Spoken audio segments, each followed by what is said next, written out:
أعوذ بالله من الشيطان الرجيم بسم الله الرحمن الرحيم والصلاة والسلام على رسول الله وعلى آله الطاهرين أما بعد اللهم اشرح لي صدري ويسر لي أمري واحلل عقدة من لساني يفقه قولي. Avant de commencer cette vidéo, je vous invite à mettre un j'aime à la vidéo, la partager, vous abonner à la chaîne si vous n'êtes pas encore abonné.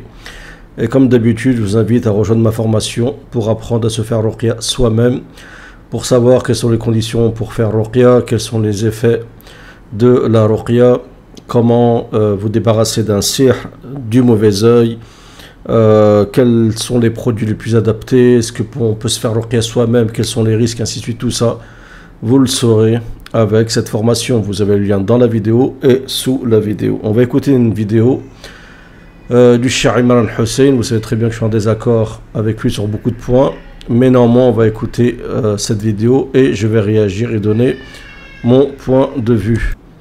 Donc il y a une traduction approximative, d'accord, avec celle de Google, et de toute façon je vais faire des pauses et donner mon point de vue. Bismillah. This brief video is entitled Iran and Israel. And we want to respond in this brief video to the second Iranian attack on Israel with using missiles, but this time using ballistic missiles. The last time they used so many drones. And it was an attack which was a very prominent attack. It captured the imagination of the world. That Iran was not afraid. Ça a capté l'attention du monde entier. To attack Israel. The Iranians did not have any fear in their hearts. And this is the profile of Iran. I am not Shia, and I deplore sectarianism. And I ask my brothers, do not identify yourself as sectarian. Identify yourselves as Muslims.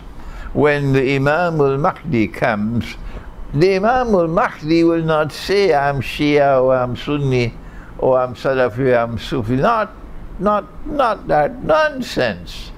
The Imam al-Mahdi will declare I am Muslim. So what is taking place? Donc là je voudrais réagir, donc quelque chose de vrai en même temps, mais avec quelques erreurs, en tout cas de mon point de vue. Oui, effectivement, je pense que l'imam Mahdi condamnera le sectarisme, les appellations groupales, ainsi de suite. Donc l'objectif, c'est de s'appeler musulman, c'est amplement suffisant, c'est coranique. Il y a des hadiths du prophète sallam où le prophète nous ordonne de nous appeler par les noms qu'Allah Azza wa Jalla nous a donnés, Muslim, Mu'min, Abdullah, d'accord, donc il y a un hadith authentique sur ça, donc il n'y a pas d'ambiguïté sur ça, et Allah Azza wa Jalla condamne ceux qui se sont scindés en sectes, et Allah Azza wa Jalla dit Innal ladhina farraqu dinahum, ceux qui ont scindé leur religion, wa kanu shi'a, et ils sont devenus des sectes, d'accord, donc à la base shi'a, c'est le fait de se séparer en groupe, d'accord, de se scinder ou d'être partisan. Donc les Shia à la base, au début, c'était une position politique, c'était le partisanisme de Ali radiyallahu anhu. Simplement, il y a une différence entre les appellations groupales comme Soufi, Tabliri, ainsi de suite, qui sont dans l'enclos des gens de la Sunna, et la différence qu'il y a entre Ahl Sunna et le chiisme, d'accord. Donc on est obligé de se distinguer des Shia, non pas parce que on veut la division, ainsi de suite, c'est parce que c'est obligatoire, comme nous sommes obligés de nous distinguer par exemple des Baha'i, comme nous sommes obligés de nous distinguer des Ahmadis. Donc ce sont des sectes qui n'ont plus rien à voir, d'accord, qui sont sortis de l'enclos des gens de la Sunna, d'accord. Même si dans le chiisme il y a différents groupes, certains groupes sont bien plus proches de Ahl Sunna que d'autres, n'en reste pas moins qu'il y a énormément de grandes différences, comme le fait qu'ils considèrent que le Coran n'est pas complet, ou d'autres choses, d'accord, très graves, et qui font que malheureusement nous sommes obligés de nous distinguer des chiites. Donc le fait de se déclarer musulman est suffisant en soi, mais lorsque nous sommes opposés par exemple au chiisme, nous devons préciser que effectivement musulman, mais sur le Coran et la Sunna, comme disait Ibn Taymiyyah, ana muslim ala al-kitabi wa sunna, je suis musulman sur le Coran et la Sunna. D'ailleurs tous les grands savants de l'islam, d'accord, se sont entendus sur l'appellation Ahl Sunna wal Jama'a, les gens de la Sunna et du groupe, d'accord, du groupe qui unit et qui fonde la Ummah, le noyau de la Ummah. Wallahu a'lam. It's now, and Iran's forceful attack on Israel has nothing to do with the sectarian divide in Islam, and I deplore and I condemn anyone who seeks to use a sectarian argument that this validates their sectarian beliefs, that Iran is able to attack Israel while others cannot do it. No, don't go down that road. I condemn you for that. We are all Muslims. Now then, having said that, we must applaud Iran for having the Islamic Revolution in Iran, for having achieved this level of technological advancement, to be able to manufacture hypersonic missiles flying at such a tremendous speed.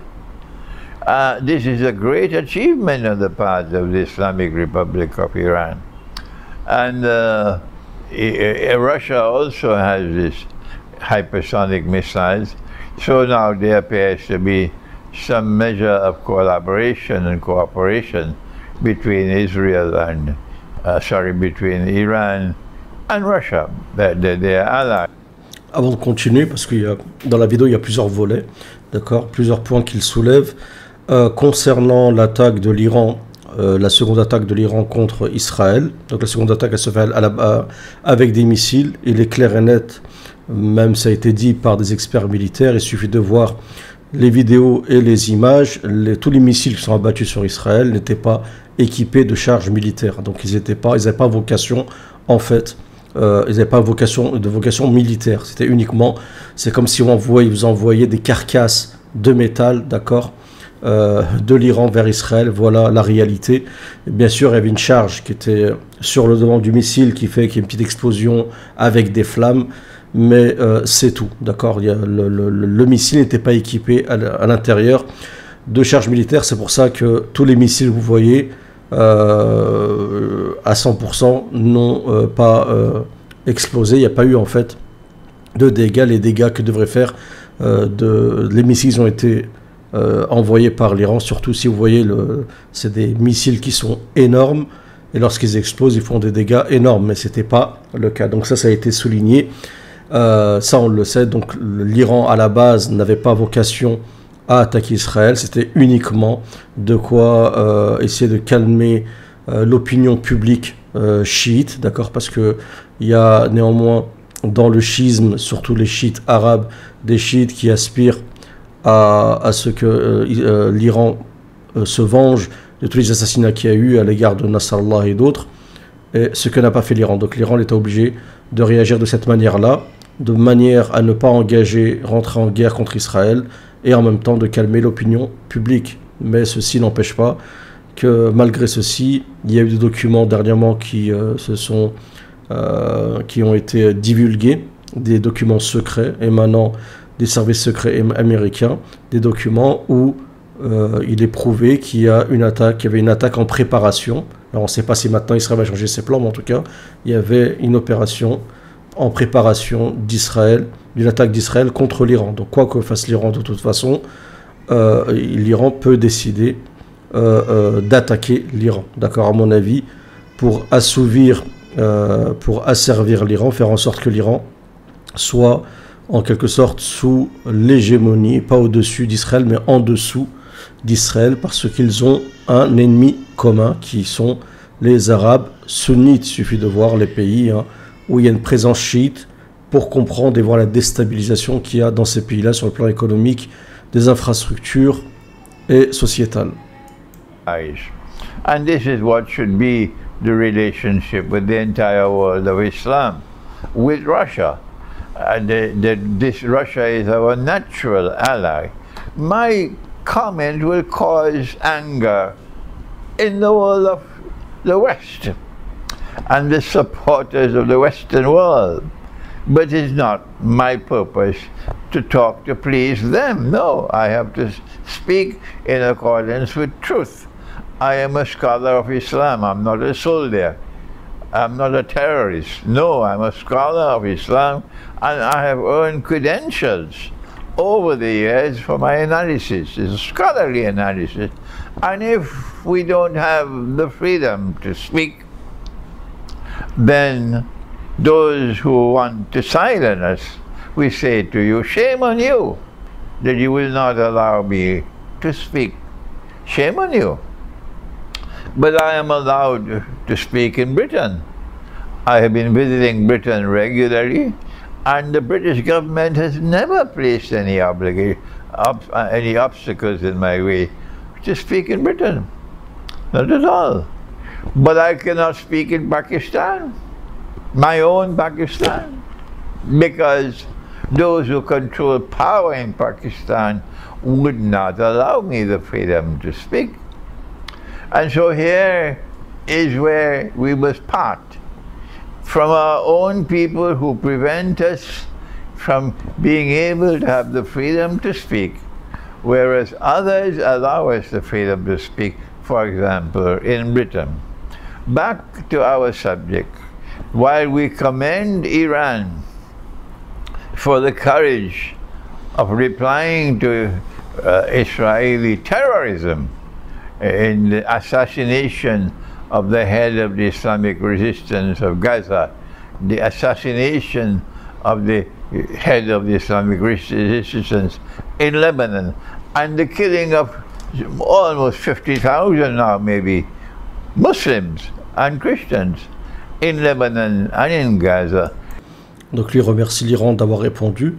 On sait que concrètement, il n'y a eu aucune réponse de l'Iran concrète sur le terrain, sur le plan militaire, à tout ce qui a été fait. C'est-à-dire ce qui s'est passé à Gaza, les morts à Gaza, au Liban, la mort de tous les chefs du Hezbollah, ainsi de suite. Bien sûr, j'en fais pas l'apologie, mais c'est factuel. Donc l'Iran n'a pas défendu, n'a pas vengé. D'ailleurs, elle n'a pas non plus vengé la mort de tous les chefs militaires iraniens, d'accord, comme Qasem Soleimani et d'autres qui ont été assassinés auparavant.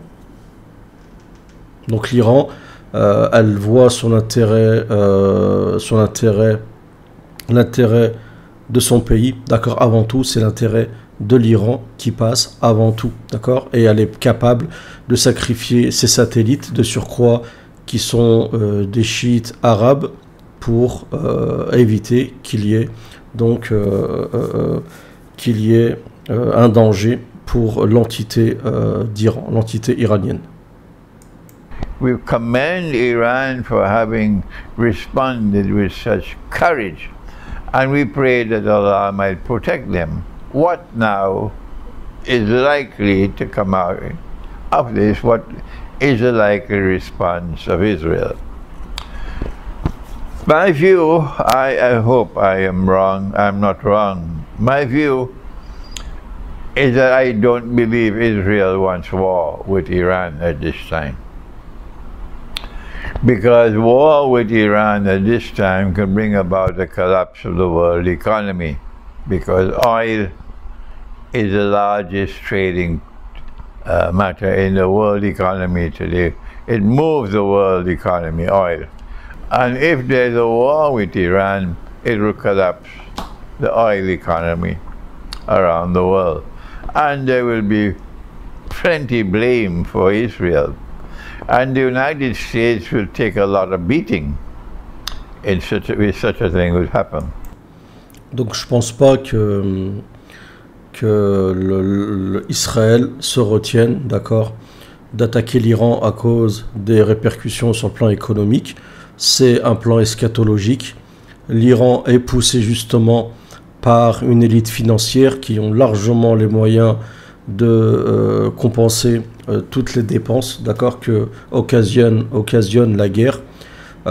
Toutes les prises de position d'ailleurs des différents présidents aux États-Unis en faveur d'Israël ont été prises à cause justement qu'il y a derrière des personnes parmi les élites financières qui financent leur campagne présidentielle, d'accord, et sont tous de même obédience.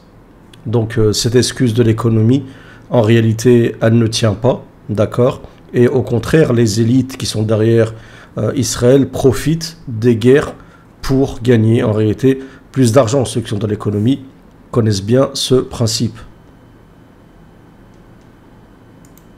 So they're likely to be restrained. The United States now is like a hostage, just begging Israel, don't do that, because the consequences for us will be terrible.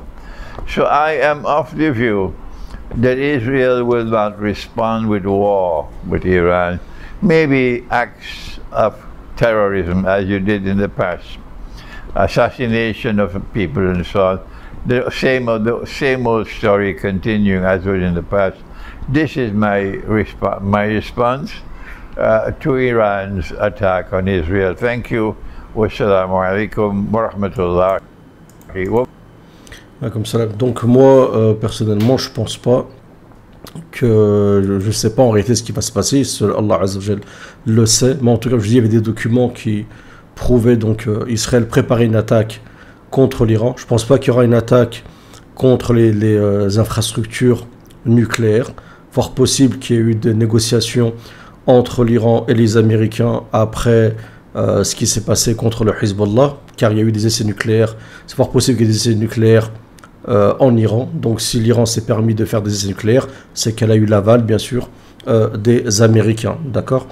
Donc je pense que Israël, ça fait des attaques, c'est des attaques ciblées, mais non pas contre les grandes infrastructures liées au nucléaire.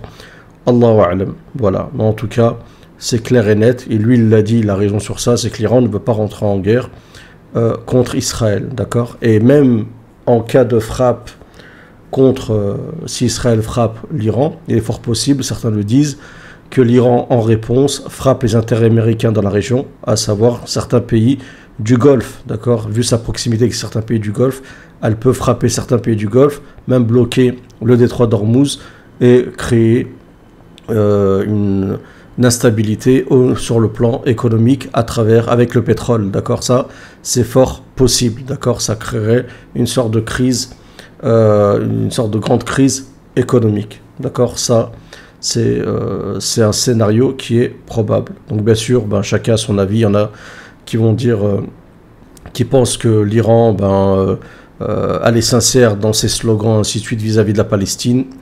D'autres ont un autre avis. Chacun se fait son avis, d'accord ? Voilà, c'est juste une question de différents points de vue et il n'y a pas de problème. Simplement, il faut être sincère quand vous adoptez des points de vue, et essayer d'être objectif et d'être observateur et de ne pas être lié par un sectarisme quelconque. C'est très important.